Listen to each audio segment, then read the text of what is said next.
ಈ ಜನವರಿ 25, 2025ರಂದು ನಮ್ಮ ಜೀವನದಲ್ಲಿ ಒಂದೇ ಬಾರಿ ಗ್ರಹಗಳು ಒಂದೇ ಸರಳ ರೇಖೆಯಲ್ಲಿ ಗೋಚರಿಸಲಿವೆ ಎಂಬ ವರದಿಗಳು ಸುದ್ದಿ ಮಾಧ್ಯಮವನ್ನು ತುಂಬಿದೆ. ಇದು ನಿಜವೇ?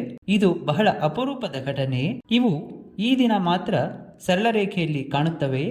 ಹಾಗೇನಿಲ್ಲ. ಸತ್ಯ ಯಾವುದು, ಕಲ್ಪನೆ ಯಾವುದು ಎಂದು ಬಿಡಿಸಿ ನೋಡೋಣ.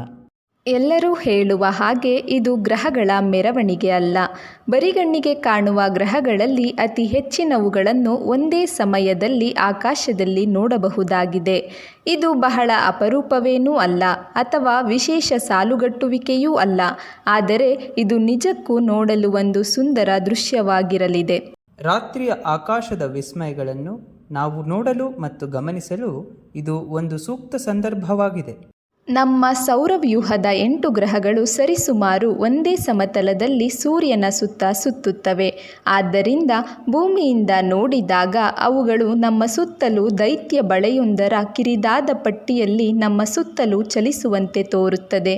ವರ್ಷದ ವಿವಿಧ ಸಮಯಗಳಲ್ಲಿ ಪ್ರತಿ ಗ್ರಹವನ್ನು ಅವುಗಳ ಕಕ್ಷೆಯಲ್ಲಿನ ಸ್ಥಾನವನ್ನು ಅವಲಂಬಿಸಿ ದಿನದ ಸಂಜೆ, ಮಧ್ಯರಾತ್ರಿ ಅಥವಾ ಮುಂಜಾನೆ ನೋಡಬಹುದು. ಇದು ಜನವರಿ 1ರಿಂದ ಫೆಬ್ರವರಿ 15ರವರೆಗೆ ಸಂಜೆ 7 ಗಂಟೆಗೆ ಕಾಣುವ ಬೆಂಗಳೂರಿನ ಆಕಾಶದ ಸಿಮ್ಯುಲೇಷನ್ ಆಗಿದೆ.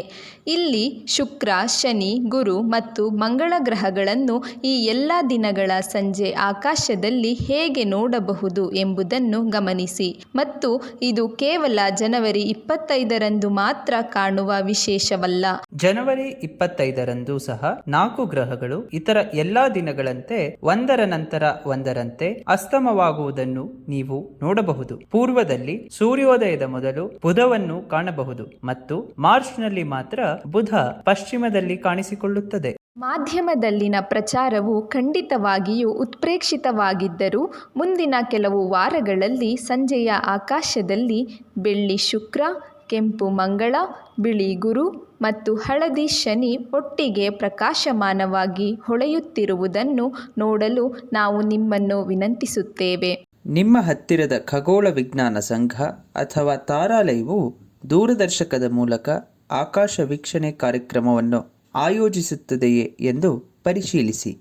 ಇದು ಉತ್ತಮ ಅನುಭವಕ್ಕಾಗಿ ಉತ್ಸುಕರಾಗಿರಲು ಸೂಕ್ತವಾದ ಸಂದರ್ಭವಾಗಿದೆ.